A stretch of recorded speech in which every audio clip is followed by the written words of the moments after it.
दूं मैं। Simple harmonic motion study करने के लिए हम एक सर्किल ड्रॉ करेंगे। हाँ जी, अब हमें इसके लिए एक सर्किल बनाना होगा और उस सर्किल पर हम स्टडी करेंगे। तो मैं सर्किल ड्रॉ कर रहा हूं और इस सर्किल का एक स्पेशल नाम हुआ करता है इसमें। इस सर्किल का एक बड़ा स्पेशल नाम होता है, इसका नाम होता है reference circle. Reference circle, reference circle.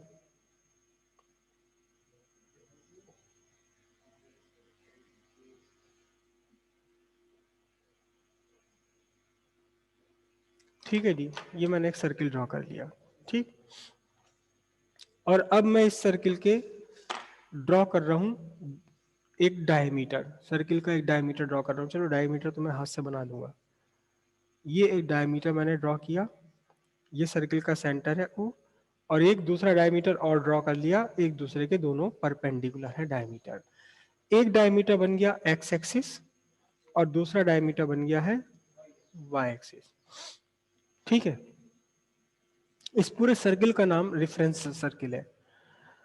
अब एक बॉडी है, एक पार्टिकल है P, और ये पार्टिकल इस सर्किल के ऊपर चल रहा है एक कांस्टेंट एंगुलर स्पीड ओमेगा से।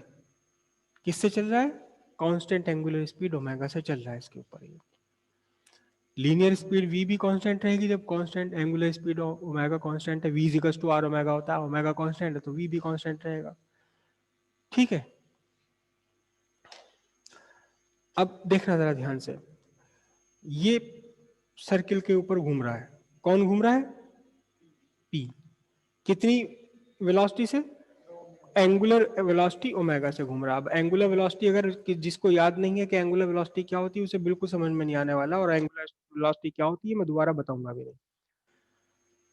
अब ये जो p पार्टिकल है ये x पर है और आपने अपना टाइम स्टार्ट कर दिया।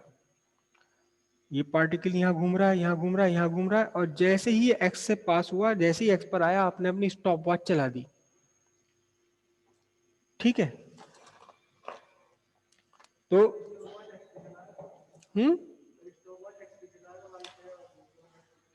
नहीं नहीं, एक्स पे चलाया, पहले वाई पे भी चलाओगे तो क्या होगा, तो उसे भी देख लेंगे। वाई पे चलाओगे तो क्या होगा, उसे भी देख लेंगे। लेकिन पहले इतना समझो कि जैसे ही पार्टिकल एक्स पर, एक्स को पार कर रहा था, यू घूम रहा है ये, और ये यहाँ आते ही आपने इसे चला, स्टॉप वॉच चला दिया, आपने टाइम का मेजरमेंट स्टार्ट करा, टाइम आपने नोट करना शुरू करा तब से, जब ये पार्टिकल पी कहाँ है? एक्स पर है। ठीक है, तो at time equal zero, time zero पर कहा क्या है? Particle is at X. Time zero पर पार्टिकल एट एक्स, एक्स पर है। लेकिन अभी तो हमने डायग्राम में एक्स पर नहीं बनाया ना, हमने डायग्राम में ऊपर बनाया है। तो हमने डायग्राम में ऊपर क्यों बनाया? At time equals T, time T पर particle is at P. Time T पर पार्टिकल कहां पहुंच गया? पी पहुंच गया। हमने, हालांकि हमने टाइम का मेजरमेंट, टाइम नोट करा कहां से? तब जब पार्टिकल पी किसे क्रॉस कर रहा है? एक्स को क्रॉस कर रहा है। लेकिन टाइम टी पर कहां पहुंच गया वो? पी पर पहुंच गया। तो मैंने इसे मिला दिया। ठीक है, बता सकते हैं ये वाला एंगल थीटा कितना होगा? ये देखो, जिसने इसका जवाब दे दिया वही समझ रहा है बात को। ये थीटा कितना होगा? Sir omega T. Omega T, बिल्कुल सही बात, बिल्कुल सही बात। ओमेगा टी एंगल बना दिया इसने। ठीक है,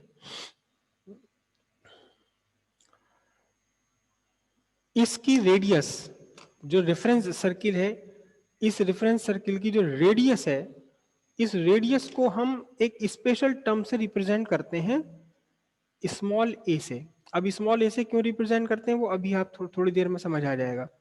small A is the radius of circle.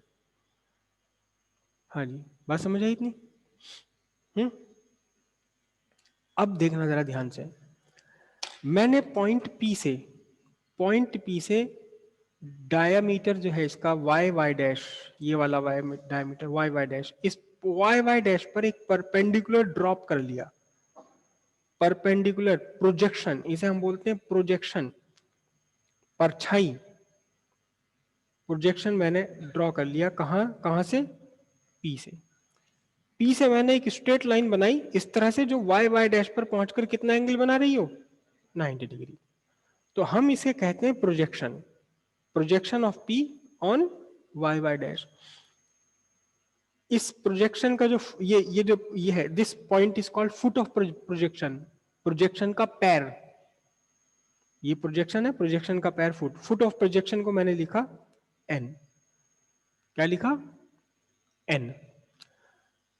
और एन की ओ से डिस्टेंस है, एन की ओ से डिस्टेंस मैं अभी लिख रहा हूं कितना, वाई। ठीक है, अब ध्यान से देखना क्या होगा, यहां आपको दो पार्टिकल, दो पॉइंट आपको माइंड में रखने हैं एक साथ, P और N। चल तो एक्चुअली P रहा है, लेकिन इस P के साथ साथ परछाई, अगर आप खेत में एक ऐसे डंडी गाड़ दो और सुबह ही उसको देखो तो उसकी परछाई यहां तक मिलेगी, फिर दोपहर पे यहां आ जाएगी, फिर यहां आ जाएगी, फिर यहां आ जाएगी, फिर परछाई यहां आ जाएगी, है ना, परछाई भी तो चल रही है, चलती रहती ना। आपको डिपेंड करता है प्रोजेक्शन आप कहां से ले रहे हो। अब देखना जरा ध्यान से, बहुत ध्यान से समझना इसे, कि आप पॉइंट टाइम टी पर ये पार्टिकल पी पर पहुंच गया, उसके बाद ये पार्टिकल यहां भी तो पहुंचेगा, है ना। तो मैं अब पहले छोटा सा डायग्राम अलग बना देता हूं, अलग बना देता हूं ताकि वो यहाँ पर मेरा कंजेशन ना हो पाए। चलो यहाँ बना देता हूं मैं छोटा सा डायग्राम, जिसमें आपको पता लग जाए कि पी के चलने से एन पर क्या इफेक्ट पड़ता है, पी के चलने से एन पर क्या इफेक्ट पड़ रहा है। ये मेरा सेंटर O है, ये मैंने y एक्सिस ड्रॉ करी, ये x एक्सिस ड्रॉ करी, ओके, और ये P है। अभी तो मैंने यहां बनाया था, तो इसका जो परपेंडिकुलर n बना है ये रहा, और जब P पहुंच जाएगा इस जगह तो परपेंडिकुलर ऑन y एक्सिस कहां पहुंचेगा, यहां पहुंचेगा। जब P पहुंच जाएगा इस जगह तो परपेंडिकुलर ऑन y एक्सिस कहां पहुंचेगा, यहां पहुंचेगा। उसके बाद जब P यहां पहुंच जाएगा तो परपेंडिकुलर बिल्कुल y पर पहुंच जाएगा। उसके बाद जब P आगे पार करके यहां पहुंचा तो ये वाला जो पॉइंट N है ये यहां होगा उस समय। जब P और नीचे यहां आ जाएगा तो N point projection, foot of projection यहां पहुंच जाएगा। जब पॉइंट P आपका यहां होगा तो N जो परपेंडिकुलर है वो यहां पहुंच जाएगा। उसके बाद जब P यहां पहुंचेगा X पर तो क्या होगा, N आपका कहां पहुंचेगा, O पर पहुंचेगा। फिर जब P आपका यहां पहुंचेगा तो N कहां पहुंचेगा, यहां पहुंचेगा। जब P यहां पहुंचेगा तो N यहां पहुंचेगा। अब देखना जरा ध्यान से, दोनों पार्टिकल का मोशन एक दूसरे से रिलेटेड है, और वो आपको, बल्कि पार्टिकल तो ये है एक्चुअली चलने वाला, इस पर डिपेंडेंट है किसका, N का मोशन। बहुत ध्यान से देखना, X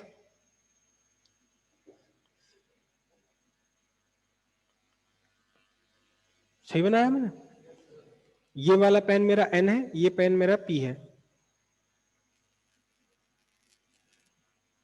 यहां पहुंचे, हाथ बदल लूं मैं, फिर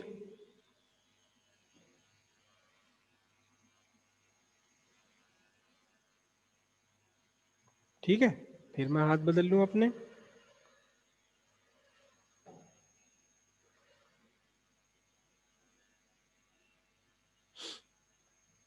समझ रहे हो,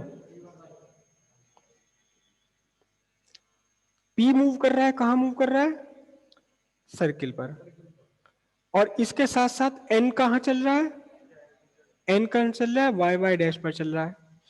अब देखना जरा ध्यान से, जब P X पर है तो N O पर, जब P पहुंचा Y पर तो N भी, जब P पहुंचा X डैश पर तो N वापस O पर, जब P पहुंचा Y पर, Y डैश पर, तो N कहां पहुंच गया, N भी Y डैश पर पहुंच गया। और जब आपका ये P पहुंचा X पर तो कहां पहुंच गया, O पर। जब जितने ड्यूरेशन में इस पी ने एक चक्कर लिया उतने ड्यूरेशन में एन ने क्या करा है, ऐसे काम करा है। ओ से चला, वाई तक पहुंचा, वापस ऊपर आया, वाई डैश तक पहुंचा और फिर वापस ऊपर आ गया। कितने ड्यूरेशन में, जितने ड्यूरेशन में पी ने पूरा एक चक्कर काटा है ना। बात इतनी समझ आ रही है। तो दो मोशन आपको याद रखने हैं हमेशा, अब से लेकर अगले 1-1.5 महीने तक, क्योंकि बहुत लंबा लेसन है ये, करीब करीब 1.5 महीना लग जाएगा इसमें। तो 1.5 महीने तक वो यही चीज याद रखनी है आपको, यही माइंड में रखना है। जब मैं बोलूंगा रेफरेंस सर्किल, तो रेफरेंस सर्किल बोलते ही सब कुछ आपके माइंड में ऐसे आ जाना चाहिए जैसे